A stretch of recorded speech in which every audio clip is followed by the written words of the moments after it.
O Brasil, como o conhecemos hoje, poderia ter sido um país completamente diferente.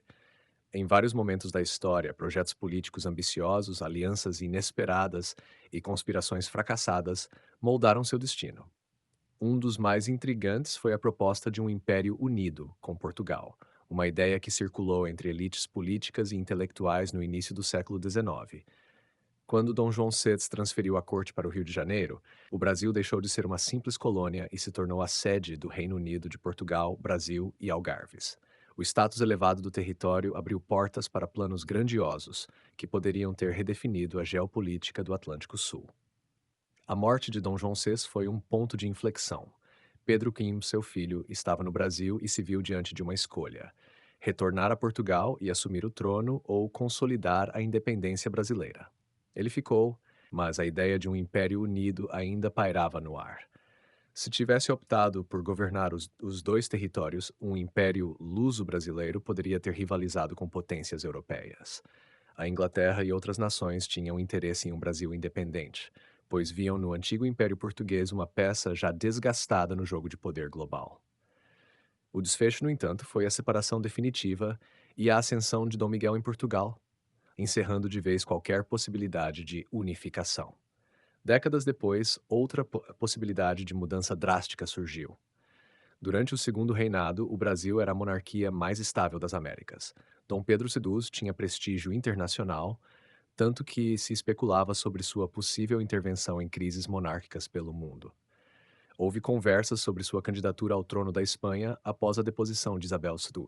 O movimento, assim, poderia ter transformado o Brasil em uma potência multinacional, com influência direta no velho continente. A ideia, porém, não avançou, e Pedro Sousa se manteve fiel ao Brasil, talvez sem perceber que sua estabilidade política era mais frágil do que parecia. A monarquia caiu em um golpe militar rápido e quase sem resistência, mas nem todos aceitaram o novo regime pacificamente. Houve revoltas monarquistas, planos para restaurar a coroa e até articulações para trazer de volta um imperador. Em meio à instabilidade da República Velha, setores militares cogitaram diferentes formas de governo, algumas radicalmente distintas do modelo republicano estabelecido. O Brasil flertou com o parlamentarismo, com tentativas de centralizar o poder em lideranças militares e até com modelos autoritários inspirados em regimes europeus da época. No século XX, outra mudança de rumo quase aconteceu.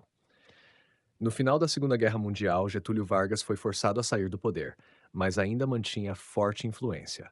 Havia temores de que ele tentaria retomar o governo pela força, e não eram infundados. Vargas voltou ao poder democraticamente, mas sua trajetória terminou de forma dramática. Seu suicídio desmontou qualquer possibilidade de uma guinada mais autoritária naquele momento, mas deixou o país vulnerável a novos golpes, o que culminaria na ditadura militar de 1964. Cada uma dessas encruzilhadas revela um Brasil que quase existiu. Poderíamos ter sido um império atlântico, uma monarquia com influência europeia, uma república parlamentarista ou até mesmo um regime presidencialista mais centralizado. As decisões tomadas ou evitadas por líderes em momentos-chave determinaram nosso caminho, muitas vezes de forma imprevisível. O que nos resta são fragmentos desses planos perdidos, ecos de um país que poderia ter sido, mas nunca foi.